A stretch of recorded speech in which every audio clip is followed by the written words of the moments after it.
Women have been fighting in conflicts and wars with male U.S. soldiers since the creation of our nation, despite the backlash and restrictions barring them from joining the military. Women fought to take part in defense of our nation, even dressed as men to blend in. All until the Edith Nourse Rogers, a congresswoman from Massachusetts, introduced Bill 495 for the Women's Army Auxiliary Corps. These brave women fought for our country and for their spot in the U.S. Army. They paved the way to integration of both men and women in the military, women's rights and equality in the military, and inspired future generations of young women.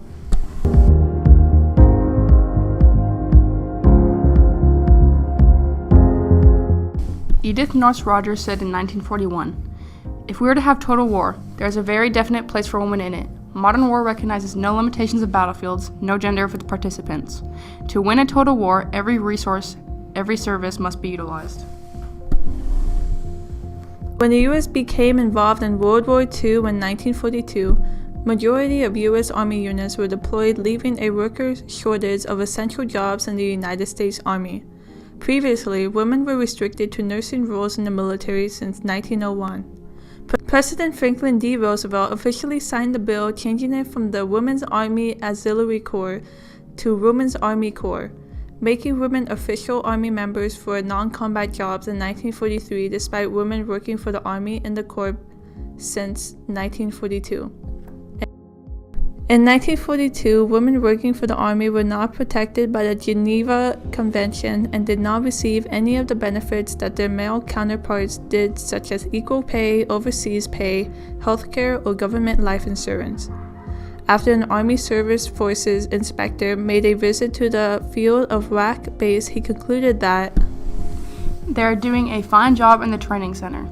They are performing the jobs to which assigned in an excellent manner. The officers and enlisted personnel with whom the WACs work are more than satisfied with the efficiency and manner in which the women perform their tasks, as well as their attention to military courtesy. The WAC personnel is happy and doing a fine job. This further helped to support the full integration of women in the Army. FDR passed Law 495 changed that, requiring that women receive the same benefits and pay. Women filled roles of male counterparts while 71% of male service members were away at war. They performed non-combat roles such as teaching, training, communication jobs, including telephone operators, analysis jobs, conducting research, medical jobs, and many more. Training was 4 weeks long, held at Fort Des Moines, Iowa, consisting of learning military customs and courtesy and physical training, which standards for women were far lower than male standards. While women and men trained separately, men's basic training was 14 weeks long, but dropped down to 6 weeks in 1944. The standards and expectations for both men and women were drastically different, as women during this time were still battling the stigma of not being seen as beneficial members of the Army. The women who decided to serve their country were met with massive amounts of criticism. When the bill came into Congress for the WAC to become an official part of the Army, many male congressmen were concerned that there would not be enough women at home to cook, clean, and take care of children, while the female service members believed that enlisting would help bring their husbands home sooner from war. The armed services developed commercials to try and combat many of the negative messages being sent to women. Hey, there goes one of those petticoat soldiers now. Yeah. My sister wants to join the WACs. What do you think of that? She's crazy. What the devil's a woman want to be a soldier for? Just a waste of time. This is a man's war. What sort of jobs can they do? What sort of jobs can we do? Take a look, mister. X-ray technicians, inspectors of Army meat, teachers schooling our soldiers. WACs are classification experts, assignment interviewers. So this is a man's war, is it? WACs are at work on every sort of Army vehicle, doing every sort of motor transport job, testing walkie-talkies, testing radio tubes. Those are just a few of the jobs they do. As women continued their career in the Army Corps, slanderous campaigns arose to degrade and belittle the WACs.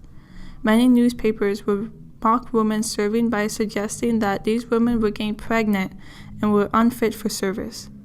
Keeping with the sexist stereotypes at the time, many cartoonists also published their art that depicted women as distractions in the army. Some clergymen were worried for the women serving, claiming that it is not a safe place for Christian women.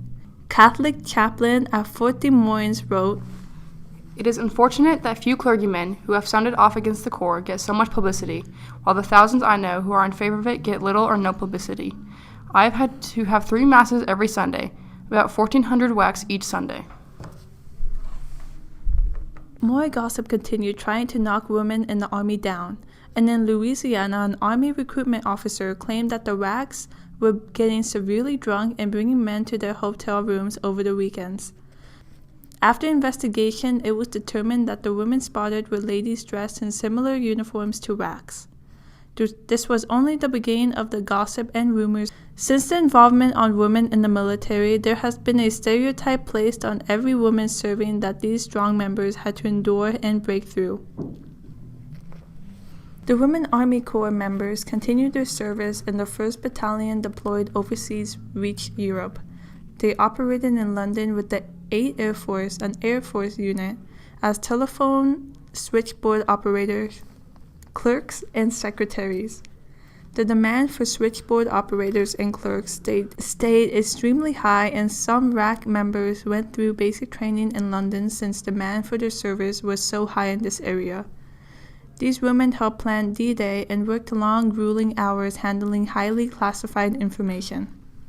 On July 3rd, a bomb was dropped on American quarters in London, and RACs quickly got to work administering first aid and drove injured soldiers to hospitals.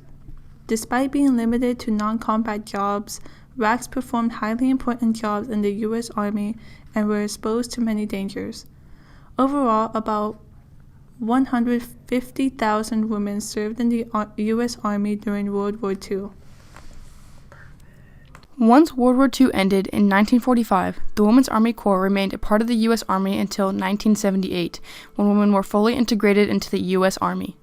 This means that women and men were no longer separated in the Army. Their basic training and units were now unified. With this major step in women's equality in the military, they were still not allowed combat-related jobs, and only several years later did the Army stop coeducational basic training in 1982. The reasoning behind this was that male recruits were not being physically challenged enough. Despite this reasoning, TRADOC, United States Army Training and Doctrine Command, concluded in 1977 that women's basic training was not on par and not as demanding or effective as male basic training, and changes were made to make standards similar, making basic training equally as challenging. When women's rights movement was in full swing, gender integration training went back on track in 1994, after the largest female deployment into a war zone for Operation Desert Storm caused TRADOC to return to this way of basic training. During this time, in 1994, President Bill Clinton removed the risk rule, allowing women to serve all jobs except for direct ground combat roles, such as infantry, combat engineering, armor, artillery, and special operations, providing women with so many more opportunities. In 2013, it was determined all limitations were to be lifted from female service members, and opportunity for involvement in the military became equal between both men and women in 2015. The Women Army Corps were some of the first females to show their skills to be beneficial to the U.S. Army. Because of them, they helped change the way society views women service members and the professions women can accomplish. Now, because of the brave members of the Women Army Corps who jump-started and proved women can be beneficial to the U.S. military, women all over the country can serve and fight as respected members of the military. The Women Army Corps led to the unified army we have now. They proved women's capabilities in a time of minimal women's rights, and now they are role models for so many girls to look up to for the opportunities women have today to honor and serve our beautiful nation, becoming a turning point for women's involvement in the U.S. military.